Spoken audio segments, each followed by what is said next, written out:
The less you analyze, the better it is for you.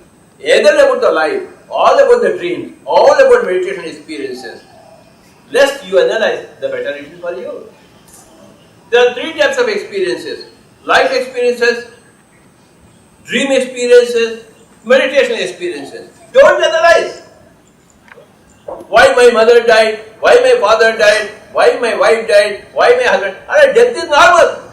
What is there to analyze? Why that fellow insulted me? Go through life's experiences. No analysis, no comments, no criticism, no complaints. And dreams, you will have many, many dreams. You are running, somebody is behind you and all these things. Why you analyze? Everybody has dreams. Don't analyze. When you analyze, you waste lot of energy. Go through experiences. There the matter ends. You must express your experiences, but not analyze your experiences. Either your life experiences, dream experiences, or meditation experiences. Okay. As you keep on doing, something will come out of it. Some core wisdom will come out of it.